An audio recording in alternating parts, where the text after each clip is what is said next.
Ola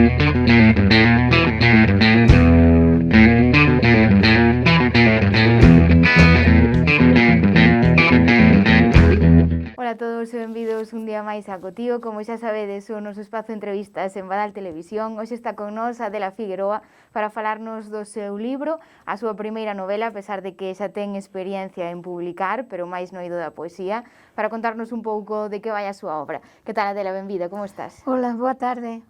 Bueno, como acabo de comentar, xa tes experiencia nesto de publicar, non é a tua primeira obra, pero sí de novela. Contanos cales son eses traballos previos máis relacionados ca poesía. Ben, poesía, pero tamén teño bastante literatura infantil. De feito, eu fui representando a Galiza na reunión de literatura infantil de Cabo Verde da lusofonía.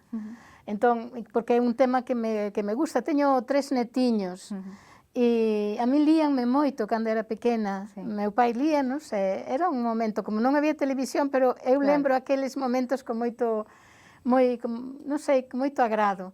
E na miña familia se facía moito iso, meus tíos tamén o facían, miñas tías. Entón, ese tipo de cousas a min gústame. A literatura infantil pareceme algo moi interesante. Entrar na cabeciña dos nenos, que lles interesa. Despois, a poesía, eu gosto moito da poesía, fago poesía sempre.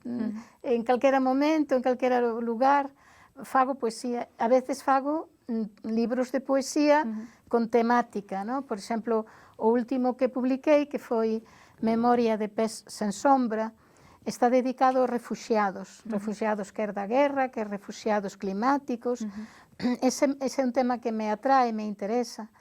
Pero despois o que máis escrevo eu é de mulleres, porque eu sei como son muller, sei máis ou menos o que pensan a maior parte das mulleres, porque claro, cómprenos, non? E entón é un tema que creo que coñezo, por moito que sexa infinito. Pero cóstame máis crear personaxes de homes. Eso cóstame máis. Entón, os libros que teño de narrativa, o primeiro que fixe foi este Madeira de muller. Foi pensando que era o Ano Internacional das Florestas. Eu, na miña actividade, sobre todo na ecoloxía, e entón eu estou moi tocada polo ambiente, polo problemática ambiental, e aquel ano era o Ano das Florestas, e unha colega que pinta moi ben, que dibuxa moi ben, Celsa Sánchez, as dúas biólogas, e dixo, por que non facemos algo de mulleres e de árbores?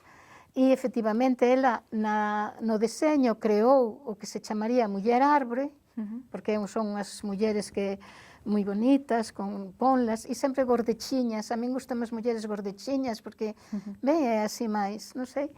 E logo son contos, diferentes contos, que teñen que ver con árbores. A árbore é a protagonista, pero son contos de mulleres, de cousas que van acontecendo. Despois, tanto esta amiga miña, esta Celsa Sánchez, como eu, as nosas máis, eran mestras da República, sabes? E nadadoras, é dicir, coincidían certas cousas en elas. Mulleres da Coruña, como decía Pondal, de andares graciosos, de falas graciosas e andares lixeiros, mulleres independentes, que nos inculcaron esa independencia tamén a nós. Entón, as dúas, imaginamos muller da auga, imaginamos a muller relacionada co océano, co mar. Entón, a ese segundo libro de relatos chamámoslle Atlántida, muller da agua. E vai con poesías, que despois algunhas delas musicáronse. Algunhas delas, por exemplo, Sés canta unha da canción do libro. É unha amiga miña tamén que é soprano lírica, tamén canta, Pili Elia, canta moi ben. Entón, ben, e agora eu era un reto facer, porque hasta agora eran contos. Os contos son moi agradables de ler e son máis agradecidos de escrever, porque deixas moito a imaginación do lector. Non teñen que ser historias moi fechadas. Son historias con un final aberto. Entón, tiña así o reto dun romance, dunha novela. E aquí, este é o reto, as mulleres da Casa da Bouza. En principio, o título era A Casa da Bouza, porque a min parecíame moi significativo. Depois, falando cos editores, dixeron é que en realidade como é unha historia de mulleres, por que non? E dixen, bueno, pues, seguindo a mesma liña, non? Porque é muller, madeira de muller, muller d'auga, as mulleres da Casa da Bouza, xa estamos aí pensando noutra cousa como muller de terra, muller de pedra, verdad? Que hai unha amiga miña que me contou unha historia moi interesante e que creo que merece a pena de ser escrita tamén. E entón, pues, este romance realmente o que conta é a historia, está ubicado na Galiza da primeira mitade do século XX, aínda que despois remata xa nos anos 70, cando comeza a democracia, aí é cando acaba o romance realmente. E entón creo que é unha etapa da historia do noso país que é moi interesante, que é moi importante, porque hai a época de Primo de Rivera, da ditadura de Primo de Rivera, hai a época cando chega a República.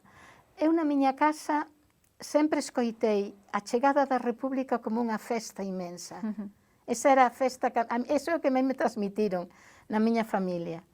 Ese 14 de abril, non? Que parece que se abría o mundo, que empezaban unhas cousas tan interesantes. Ese contacto cos poetas, cos literatos, cos pintores, a efervescencia tan enorme que houbo en toda España da creación literaria, artística, non? E despois, claro, a gran decepción do levantamento do Xeneral Franco, veo o fascismo, e claro, para as mulleres o fascismo, as ditaduras son terribles. Xustamente, é unha cousa, as ditaduras planean sobre as mulleres e atrápanas, e bloqueanas. Eu conto noutros libros o detalle, por exemplo, miña mãe que era nadadora e a mãe da miña amiga tamén eran nadadoras, como hasta para iso cambiou, porque hasta había unha obrigatoriedade de ir á praia con albornoz e con o bañador que chegase á media perna. Claro, iso non te deixaba nadar, porque as saias non era o mesmo. As mulleres que antes asinaban as contas correntes, despois da ditadura, unha muller podía ter seu traballo. No meu caso, isto experimentei aínda eu. Eu tiña meu traballo e gañaba meu diñeiro e resulta que para abrir unha conta corrente necesitaba o permiso do meu home.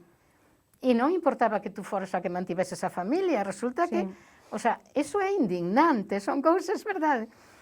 E eso son consecuencias da dictadura. Entón, esa me parecía moi interesante, e como se saiu desa ditadura daquela maneira, pero ese agromar outra vez, máis suave, non tan festivo, porque non foi tan festivo o dos anos 70. Entón, pois, bueno, pois era esa etapa da historia na Galiza e das mulleres. E estas mulleres son as mulleres coraxosas, valentes e cultas. A min gústame tamén moito insistir en que a cultura non é urbana, a cultura é xeral. E a cultura do rural, a cultura da aldea, é unha cultura moi requintada, moi complexa, moi refinada. E é moi interesante tamén debruzarse sobre ese aspecto da nosa cultura que é galega, a cultura galega, esa maneira de ser. Os castellanos, cando nos miran, dicen que contestamos unha pregunta con outra pregunta. Pero non é máis que un detalle de educación, de fineza, de acercarse á realidade dunha maneira para deixar unha porta ao outro, para non lle pechar as portas. E iso eles non o entenden, pensan que... E non é así, ao contrario, é un sinal de educación. Que igual aquí en Galicia perdemos un pouco, porque eu, cando chamo a Portugal, vou e digo, hola, como estás, e das a noticia. E eles fican así un pouco sorprendidos, porque son galegos máis refinados. E sempre, hola, bon día, como estás, está boa? Primeiro, depois vai o tema, non? Entón, ese tipo de cuestións que a mí me gustaba tamén resaltar. A novela ten episodios duros, como hai unha violación, por exemplo. Tamén ten episodios bonitos, porque hai unha escena de amor que a mí gústame moito, a literatura erótica, e escrevo tamén poesía erótica e literatura erótica. E despois, pois, hai cousas pretendían que foran divertidas. Sí. Ben, así un pouco, para que a Equilibrar, lectura... sí. Sí, para que a lectura se fixese un pouco máis doadiña. E, bueno, todas estas historias, como ti nos contas que gustache escribir sobre as cousas que vives, bueno, que coñeces, non sei se son máis ficción, son máis reais, de onde nace esa, bueno, esa idea de poder sacar esta obra? Esta obra nace dun feito real, de as guerrillas antifranquistas galaico-leonesas, que as primeiras que se organizan no Estado español e as últimas que se desmantelan. E as primeiras, na zona esta de Lugo, o piloto era era ao redor deste personaxe, pero en Galicia houve moitas guerrillas, non? E o papel das mulleres tampouco non é tan salientado. Obvíase, déixase, e en cambio as mulleres tiveron un papel importantísimo. E algunhas, como estas miñas, chegaron a empuñar as armas. Pero normalmente as mulleres tiñan un papel fundamental porque era o apoio e as redes de comunicación, o alimento. Non houvese resistido unha guerrilla nun lugar como Galiza, onde todo o mundo se coñece, se non tuvese a complicidade das casas. Claro. É dicir, temos dúas cousas importantes, unha floresta, un bosque, e temos a caridade ben entendida das casas. E iso é o que permitiu que a guerrilla en Galiza durase tanto tempo. E elas, pois, na realidade, estas mulleres marcharon, foron emigrantes, conseguiron marchar, e se fixeron mulleres moi ricas. Non sexa unha delas, que é a máis intelixente. Isto na realidade. Desde Nova York, e empezou a chamar polas irmás. Hai, por exemplo, o fillo dunha destas mulleres chegou a ser ministro en Venezuela. O sea, que estamos falando de persoas con unha certa curiosidade pola vida, con certa capacidade de emprendimento. Eu coñecín a descendente que vive aínda na casa, non se chama Casa da Bouza, o que pasa é que non lle quixen poñer o nome que ten a casa, para non facer demasiado aparente. Que vive na casa que se describe aquí, que foi curioso, porque cando cheguei ali, recoñecín a casa, sin tela visto. O corredor, claro, aquí o título é da roupa estendida. A roupa estendida é o sinal que se daba cando había roupa nos corredores, esas balconadas que son tan típicas da zona de Lugo e das montañas, que teñen eses corredores. E é o sinal que se dá para dicir que ou había unha acción que se estaba preparando, ou que había unha reunión, entón deixabas a roupa estendida, inda que xa estuvese seca.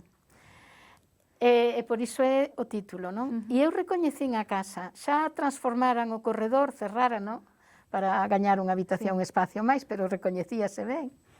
Nas cortes, donde esconderan a dinamita, donde se escondía a dinamita, en fin, eu recoñecín a casa. Levei así moita emoción cando estiven ali. Bueno, iso é o bo dun bo relato, non? Que con pouco recoñeces enseguida, non? Sí, sí. E, bueno, contanos, que sería o máis complexo de elaborar esta obra? Sabemos que pois non é a novela no que máis estabas manexada, pero cal sería?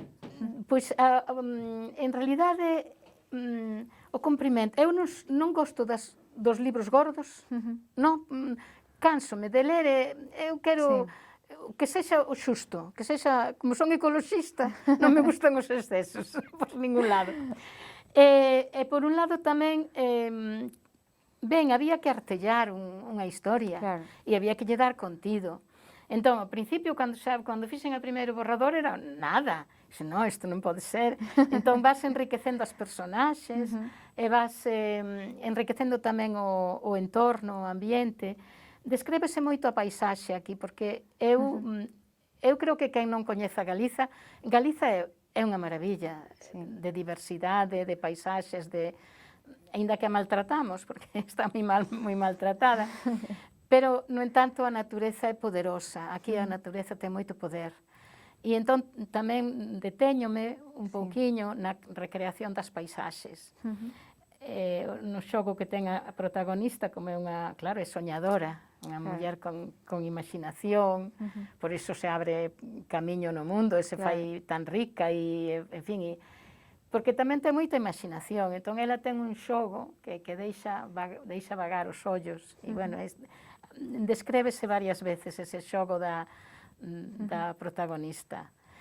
E, bueno, a protagonista é guapísima e inteligente, e depois, na realidad, se ves a foto, é guapísima. A realidad, a muller real, tamén o é. Como debería ser.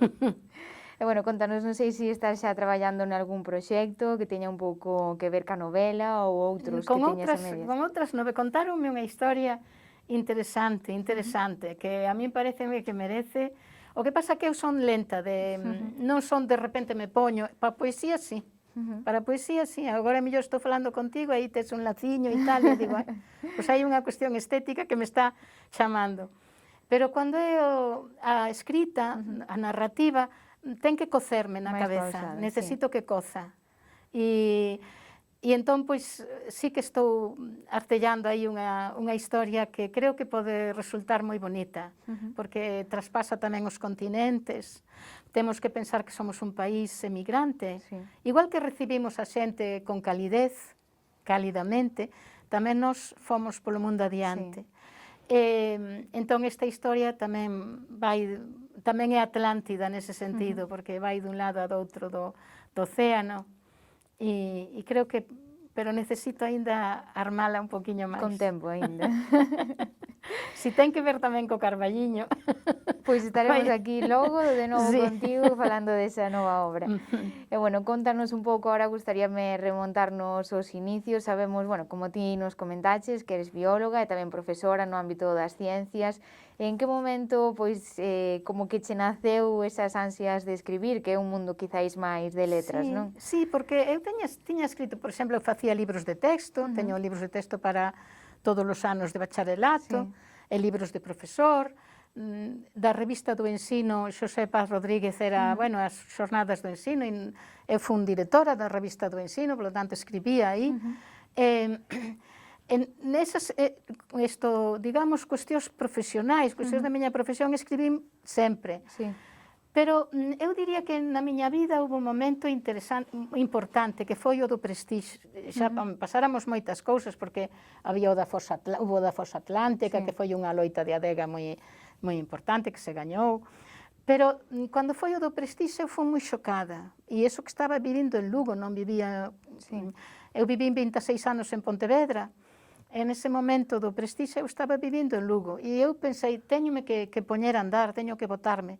E foi cando me reincorporei á adega, que eu fui fundadora de adega, pero estaba, como marchara de Pontevedra, pois estaba desligada.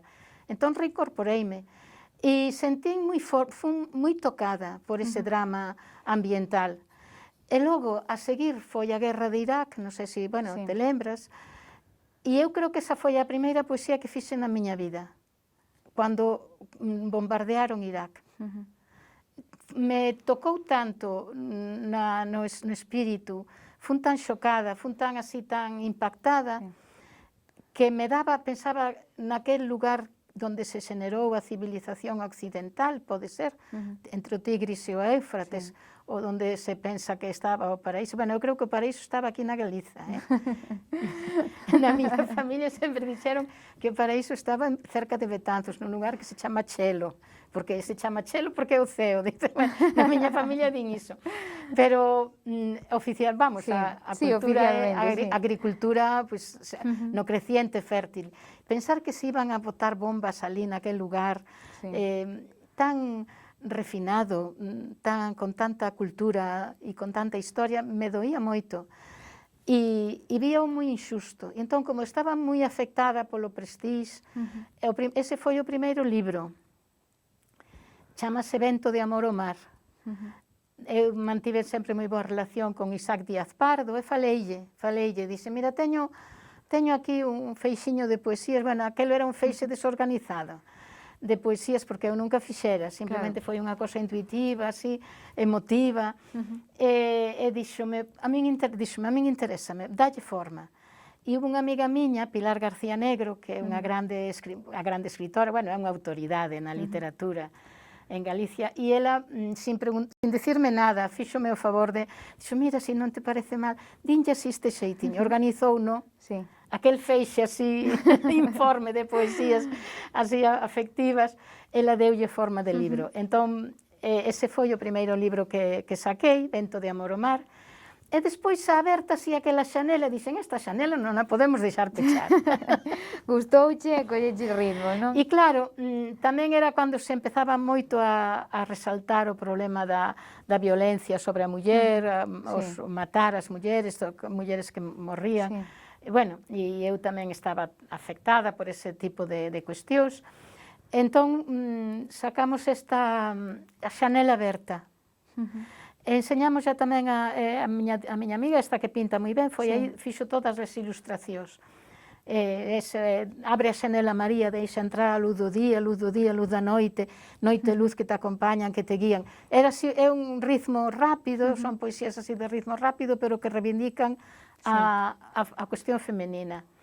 E Díaz Pardo, cando mirou os dibuxos, dixo, isto non pode ir en branco, isto ten que ir a cores.